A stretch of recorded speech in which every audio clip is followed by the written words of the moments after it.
March brings with it new life and spring. And with that, the sun tends to be shining, and your kids really don't want to be inside all the time. They want to go and enjoy this new weather. So, I've created 4 different activities for you that you can use for either inside your classroom or outside. And it really incorporates different forms of learning, because you have some STEM projects in there, but it also integrates different subjects so that you're also keeping with the curriculum. Now, these particular lessons, they're exciting and specifically designed for teachers in mind, but if you're a homeschooling parent, I encourage you to adapt them for your needs, because they can be done at home with one child as well. All right, one or multiple children. Okay, so let's get right into this. The first one is hunting for treasure, because let's face it, it is almost St. Patrick's Day, right? And with that comes gold at the end of the rainbow. So if you are working on a gold mining unit, or if you're looking at a mapping unit, because this will integrate your social studies right there, you can totally have them go on a treasure hunt. What you'd need to do is create a map for your students, group them into 3 or 4, and hide some fake gold around, and then their job is to go and actually find the different spots where you've hidden your treasure. Of course, X marks the spot. So that's what they're going to be doing. Now, if you want to focus on cooperation over competition, I would recommend making a few different maps and segment where they're going to be doing their treasure hunting. So one group here, one group here, one group here, one group here. That way they're all getting the treasure without having to compete for it. Okay, so that's number 1. Number 2 is making rainbows. So we talked about, we've talked about the gold under the rainbow for St. Patrick's Day. So we'll take that a step further and create rainbows. Now this is an activity that I haven't done the rainbow part of it, but I have done this particular activity with different images like kites and whatnot. So you could totally use those. I'm just going to say rainbows right now, but you could do kites as well.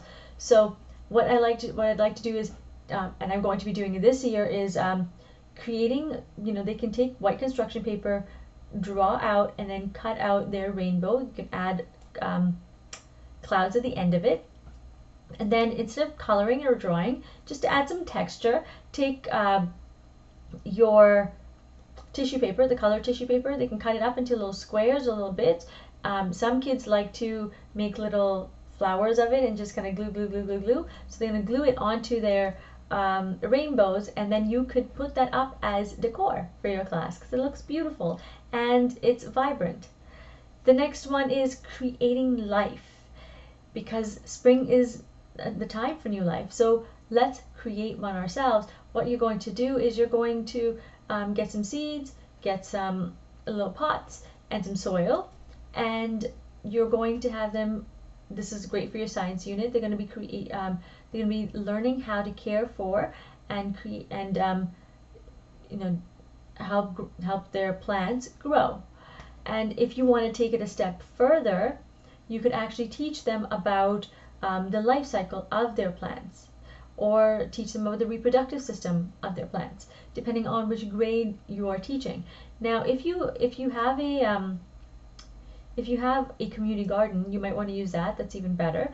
But either one will work, and at the end of the school year or the unit, once the plants have grown, they can take it home and continue to care for their plants. It's a really great way of giving back to Mother Nature.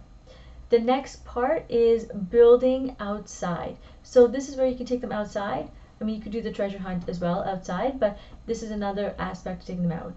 Now, again, keeping in theme or with the concept of life, what you're going to do is have them look outside at what do we see? What materials do we see on the ground? Do we see sticks? Do we see some leaves? Do we see some soil? What do we see there? And we're going to take all of those, and in groups of 3 or 4, you're going to have them create their very own bird's nests. And I've got an image of what a bird's nest might look like that a child might create. But they're going to create their bird's nest. This might be used for a bird to to live in. But it's also really great of a STEM project and a science project, especially if you're teaching them about either birds or habitats. This would be a great lesson for you. All right, so let's recap really quickly what we've talked about for our spring lessons or March lessons.